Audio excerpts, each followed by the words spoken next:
Señoras y señores, a continuación iniciamos la presentación del doctor Gustavo Méndez Machado de México, médico cirujano con posgrado en el Colegio Imperial de Londres, un fellow en la Sociedad Europea de Cardiología, subdirector médico del Hospital General Zona número 11, Malapa, Veracruz, México. Es para nosotros motivo de satisfacción poder contar con la presencia del doctor Gustavo Méndez, quien a continuación va a desarrollar el tema de la solución local, hospitales de medicina general que resuelven los problemas de salud. Bienvenido, doctor, a Colombia y le deseamos muchos éxitos en esta presentación. Adelante, doctor. Deseo agradecer muy amablemente la invitación de Julio para poder participar con ustedes y de alguna manera u otra plasmar lo que estamos haciendo en México para tratar de resolver la problemática de las enfermedades crónicas no transmisibles. Espero que después de los 25 minutos que tendré de plática podamos de alguna manera u otra coincidir en algunos puntos que ya se han plasmado en esta mañana, tanto por el ministro de Salud, como por la representante de la Organización Panamericana de la Salud. Los dos mensajes claros que deben, y yo quedaría complacido si ustedes salen de esta sala con ese concepto, es que si vamos a transformar la salud de la población en la búsqueda de una equidad y de darles más a aquellos que menos tienen, la respuesta siempre va a estar en el primer nivel de la atención.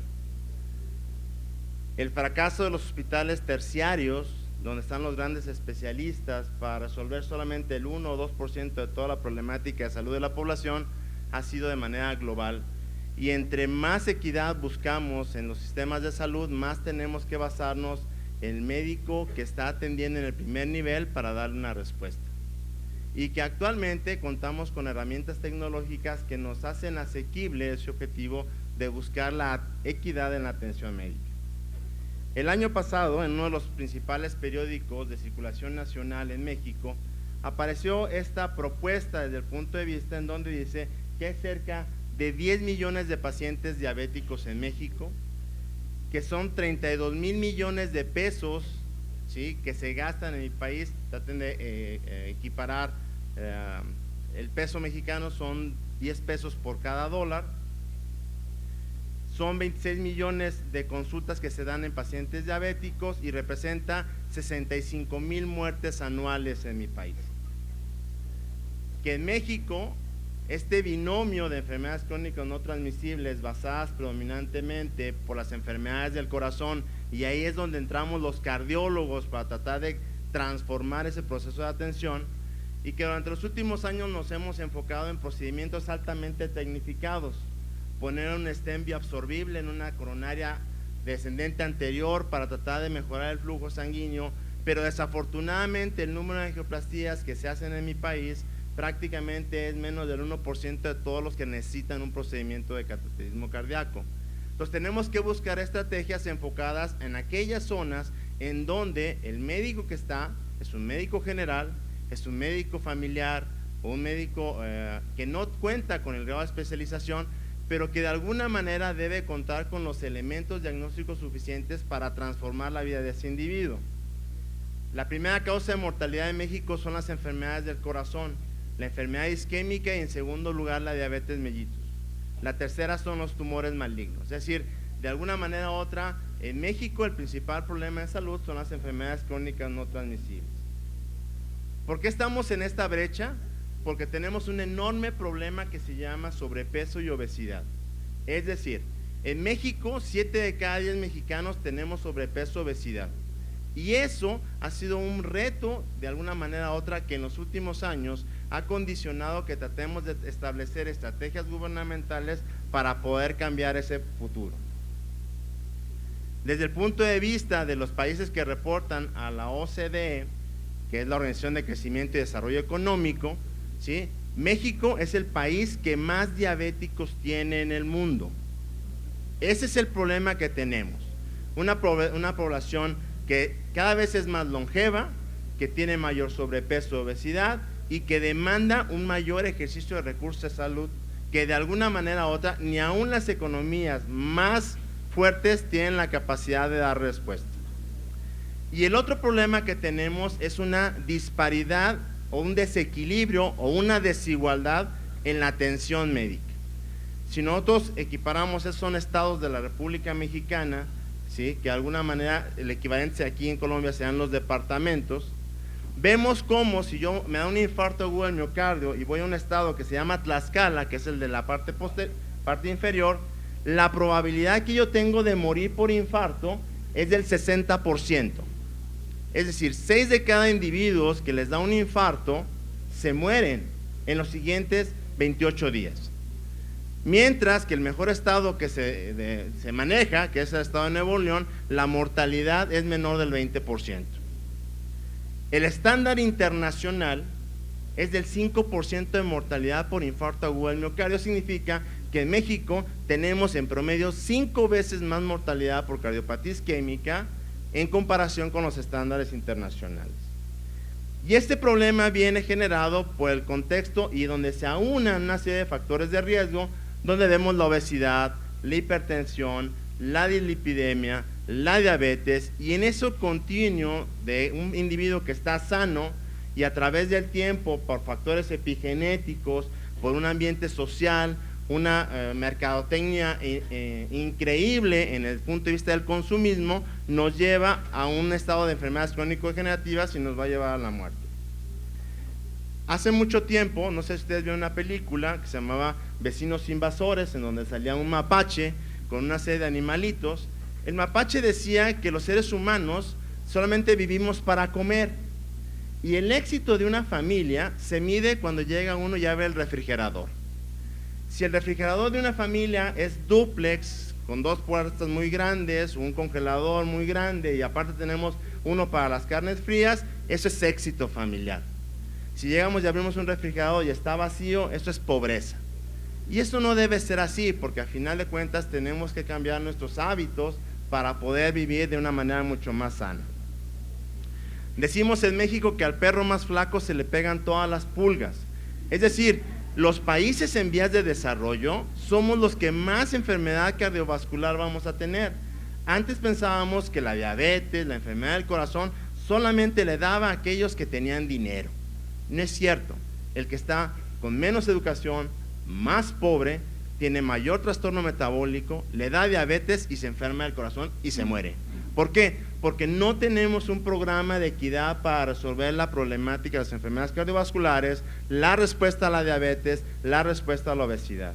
Y en este contexto, cuando vemos que ya no hacemos actividad física, ¿sí?, que la señora me exige que cuando voy al supermercado me tengo que parar exactamente en la puerta del supermercado, si no es un drama. Es decir, voy a tener que caminar con las bolsas 5, 6 o 7 espacios en el estacionamiento. Entramos con ese reto. Tenemos un gen que desafortunadamente, como fuimos colonizados de alguna manera u otra, tuvimos grandes periodos de ayuno, entonces nuestro cuerpo aprendió a tener grandes reservas de grasa.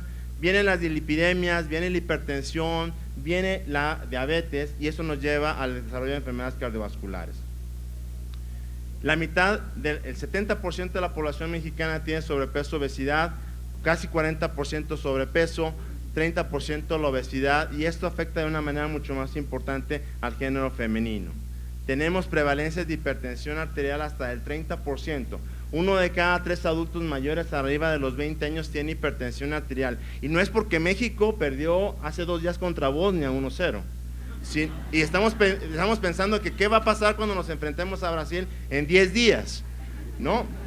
Entonces, de alguna manera u otra, es un problema mucho más complejo, en donde entramos en una serie de paradigmas de factores de riesgo, en donde desafortunadamente los mexicanos, porque nos tocó la mala suerte, tenemos niveles muy bajos de HDL. Las lipoproteínas que nos protegen en los mexicanos son prácticamente muy ausentes. 70% de la población, 64%, tiene niveles bajos de HDL, por lo tanto es una aterogénesis desarrollada por incremento en los triglicéridos, bajos niveles de HDL, se llenan las placas de grasa. Entramos en el contexto del síndrome metabólico con una frecuencia que puede llegar de alguna manera a otra hasta el 50% de la población. La mitad de la población tiene obesidad, tiene hipertensión, tiene dislipidemia, tienen incremento en los niveles de glucosa e incremento en la presión arterial. Y en Latinoamérica, en ese estudio que se publicó, tenemos la prevalencia más alta en este estudio en particular. Aquí la prevalencia de México ya no es 27, ya es 50%, y en comparación con otros países, por eso dicen que ahora ya, ya tienen al Papa los argentinos, ya tienen a Messi, ya tienen a Maradona, entonces también tienen muy bajo riesgo cardiovascular. Entonces, la problemática de la diabetes en México es enorme, ya sea de diabetes tipo 1 o tipo 2. La última encuesta nacional realizada hace 8 años, 14% de la población es diabética, y el problema más importante es que la mitad no sabe que es diabética. Entonces, aquellos cuadros donde llegaba el paciente con poliuria, polidipsia, pérdida de peso, ya no los vemos. Vemos un individuo que está obeso, que está cansado, que está distraído y que de alguna manera u otra le toma una glucosa circunstancial. Cuando va a algún centro de salud y le toma una glucosa, está en 136. Y entonces empezamos con los problemas. Y hemos avanzado. Ya los criterios de la Asociación Americana de la Diabetes dicen que no solamente podemos utilizar la glucosa en ayunos, sino también podemos utilizar la hemoglobina glucosilada, que me permite medir el promedio de glucosa en los últimos 3 meses. Tenemos estrategias modernas para hacer este diagnóstico. Y nuevamente el mensaje claro: ¿quién atiende a los pacientes, en este caso diabéticos en México? El médico general, el médico familiar. Y el cuestionamiento que hacemos siempre las autoridades de salud es: ¿quién debería tener las mejores pruebas diagnósticas, los mejores tratamientos, la mejor infraestructura? El primer nivel de atención. Y sin embargo, seguimos comprando el mensaje de un hospital para diabéticos. Eso no va a dar respuesta. De alguna manera u otra tenemos que llegar a ese primer nivel de atención donde se hace la diferencia. El problema es muy sencillo. Se forman este tipo de placas de grasa en el cerebro, en el corazón, en las extremidades, y todos los días en mi país, en el Instituto Mexicano de Seguro Social, se amputa una pierna. Es decir, a un individuo lo dejamos minusválido. El año pasado el gobierno federal por fin parece que entendió este proceso y generó una estrategia nacional para el control de la obesidad y de la diabetes. Un México sin obesidad. ¿Qué estrategia se estableció? Una estrategia de salud pública. Primero, promoción de estilos saludables, intentar que aquello que decíamos, que los niños tienen que estudiar más matemáticas, español, ciencias, darles un poquito más de tiempo en actividad física. Todos conocemos los niños en las escuelas, ojalá no sea el caso de Colombia, pero es el caso de mi país, en donde vemos al niño gordito que, pues trata de hacer ejercicio, hay un penal, y dicen, pues que lo tire el gordito, ¿no? A ver, espérenme, es decir, tenemos que trastornar la forma de pensar de la gente, en donde el proceso de sobrepeso, obesidad en los niños no es algo sano. México es el número 1 en el mundo en obesidad infantil. Entonces tenemos un gran problema. Y otro, ya está generando un observatorio ciudadano donde los ciudadanos exijan a las autoridades gubernamentales que se lleven a cabo las políticas en salud. El gran reto es la generación de estos centros especiales de atención a la obesidad, o clínicas para diabetes, o clínicas para síndrome metabólico, como ustedes decían determinarlo. Es decir, centros especializados en donde el primer nivel de atención, el individuo llegue y en un solo paso le hagamos todo. Lo pesamos, lo medimos, le medimos si tiene glucosa en la orina, le medimos hemoglobina glucosilada, le damos un tratamiento farmacológico y tenemos la posibilidad de cambiar su futuro. Ese es el gran reto de alguna manera u otra. Una regulación sanitaria en donde de alguna manera u otra ya se logró, por ejemplo, que están prohibidas los alimentos chatarra en las escuelas, que el máximo de calorías que deben ingerir los niños en la escuela sean lonches de 100 a 125 calorías. Es decir, buscar trastornar desde el punto de vista de regulación sanitaria en esos ámbitos de ejercicio. La modificación es muy sencilla, es tratar de cambiar el sistema tradicional de atención y enfocarlo en el individuo. ¿Cuáles son las necesidades del paciente? Y todo el proceso de atención debe girar alrededor del paciente. O el otro modelo de atención es darles a aquellos que tienen la capacidad de transformar la salud de los individuos todos los elementos. Es decir, que el médico de primer nivel tenga toda la infraestructura para cambiar la salud de los individuos. Pruebas de laboratorio, estrategias educacionales, tratamientos farmacológicos, seguimiento, tecnologías de la información. La nueva legislación establece que necesitamos hacer la hemoglobina glucosilada a todos los pacientes diabéticos por lo menos 3 veces al año. Es un gran reto de alguna manera u otra porque no se ha venido haciendo desafortunadamente en mi país, y ahí es donde entran ese tipo de tecnologías que se denominan tecnologías point of care o a la cabecera del enfermo, en donde el individuo llega y de un primer paso le tomamos una gotita de sangre y tenemos resultado en 15-20 minutos para medir perfil de lípidos, para medir hemoglobina glucosilada, para hacer paneles de riesgo cardiovascular. En el Seguro Social tenemos una estrategia que se llama Prevenims, que se ha desarrollado en los últimos 10 años con el propósito de controlar las enfermedades crónicas no transmisibles. Es una protección a la salud de grandes grupos poblacionales, y para esto la estrategia Prevenir se basa en promoción, nutrición, detección, prevención, salud reproductiva en un primer nivel de atención. Es decir, que no lleguen con el ultraespecialista que acaba de publicar en el New England Journal of Medicine acerca de por qué Superman llora kriptonita en lágrimas, ¿no? Es decir, tenemos que cambiar ese modelo y acercar la tecnología y los conocimientos a quienes pueden cambiarlo. El modelo Prevenir tiene más de 4.123 módulos a nivel nacional, son más de 6.663 enfermeras. Ya lo mencionó la doctora en la mañana, en la Organización Panamericana de la Salud, el programa de ampliado de inmunización ha sido el cambio radical a través de las enfermeras, a través del asistente. No hay que esperar que el médico tenga que vacunar a todos o el médico tenga que controlar a todos. Y en ese sentido, el Prevenims trata de controlar todo ese tipo de aspectos desde el punto de vista de medición de la glucosa capilar. Y así fue como se inició el programa. De este mismo programa se desarrolló otro que es Diabetims, y este está enfocado específicamente en el paciente diabético. Y en ese sentido, ¿por qué?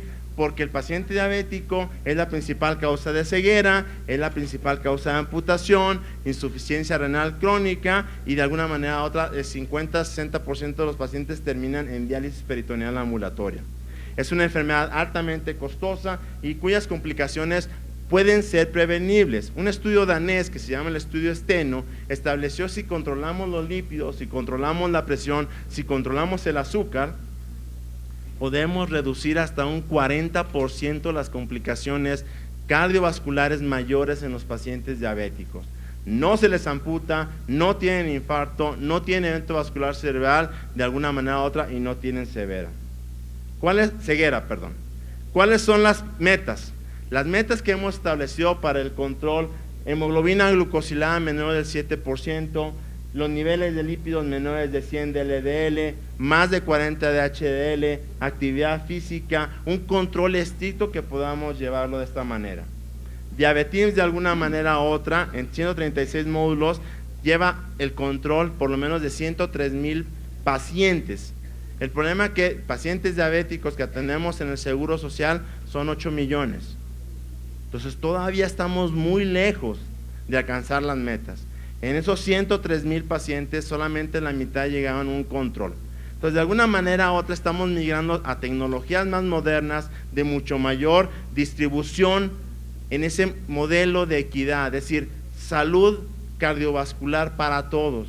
¿Por qué? Porque al final de cuentas el paciente se va a morir por enfermedad del corazón en mi país. Ha sido tal el fracaso que hemos tenido en los temas de salud que han surgido nuevas estrategias. Las farmacias privadas en mi país han desarrollado modelos de atención en donde al lado de la farmacia ponen un consultorio médico, que no cobran consulta. No cobran la consulta, o cobran aproximadamente $2 o $3 la consulta médica. Pero ahí esto es un negocio para ellos, el negocio está al lado en la farmacia, que todos salen con tratamiento médico. De alguna manera u otra, pudiese verse como un problema para un sistema de salud, decir, es que están haciendo las cosas mal, no deben de hacerlo, pero si tienen respuesta y va la gente, es porque nosotros hemos fallado, indudablemente. Entonces, de alguna manera u otra, ellos están implementando de alguna manera sistemas en donde ellos organizan toda la información. Imagínense una farmacia que tiene 1,500 consultorios en todo el país y que da 30 consultas diarias. El grupo poblacional que están dando respuesta, indudablemente, es mucho más amplio muchas veces que las instituciones de salud. De tal manera que esto llevó al gobierno federal a generar un proceso de atención de pacientes en consulta privada. Es decir, ahí faltó el logo del gobierno federal, en donde ya viene la regulación de alguna manera u otra sobre esos centros de salud o esos consultorios privados para que cumplan las mismas normas que se exigen para un consultorio dentro del Sistema Nacional de Salud, con diferentes algoritmos. Es decir, ya tenemos encuestas de alto riesgo, ya medimos que todos los pacientes que lleguen a la consulta privada, por ley, cualquier médico que dé una consulta privada, en pacientes que tengan sobrepeso o obesidad, hay que medir la glucosa. Tenemos que tomar la presión arterial y de alguna manera u otra debemos de dar una respuesta a ese control de una enfermedad. Si no, estamos no cumpliendo la ley, que es el máximo lineamiento en la Ley General de Salud. El otro punto importante es que ya se está pidiendo que tengamos un control adecuado de la hemoglobina glucosilada como un gran parámetro para transformar de alguna manera u otra esa equidad que estamos buscando en el control de las enfermedades crónico-degenerativas. Búsqueda de una mayor equidad, salud cardiovascular para todos, reducción de alguna manera u otra y darle respuesta a ese primer nivel de atención que necesita equipamiento, que necesita medicamentos, que necesita infraestructura para poder cambiar la salud y que de alguna manera u otra sabemos que en ellos está el cambio. Los especialistas que estamos en tercer nivel de atención no vamos a darle respuesta a la problemática de salud. Tenemos que apoyar al primer nivel de atención para poderlo cambiar. Tenemos tecnología de más alto nivel para hacer diagnóstico, tenemos alta tecnología a través de vías de telemedicina para manejar tecnologías de la información, pedir asesoramiento, consultas de alguna manera u otra a distancia. ¿Qué podemos concluir? Primero, que ojalá Colombia y México pasen a la siguiente fase del Mundial.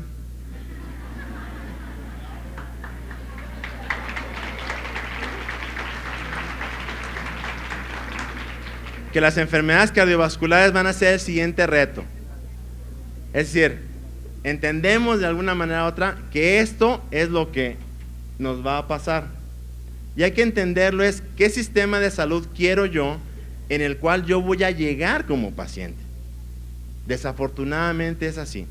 Solamente cuando nos toca llegar al servicio de urgencias con una descompensación de hipertensión arterial, llego y veo, yo como médico, veo a un interno, un estudiante de medicina, que no entendió la O por redondo y que me va a tratar, es cuando digo, o me pongo en sus manos, o me levanto y me voy.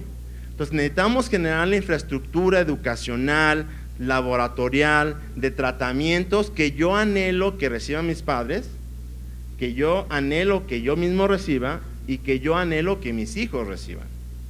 Entonces el problema de la obesidad, diabetes y hipertensión va a seguir.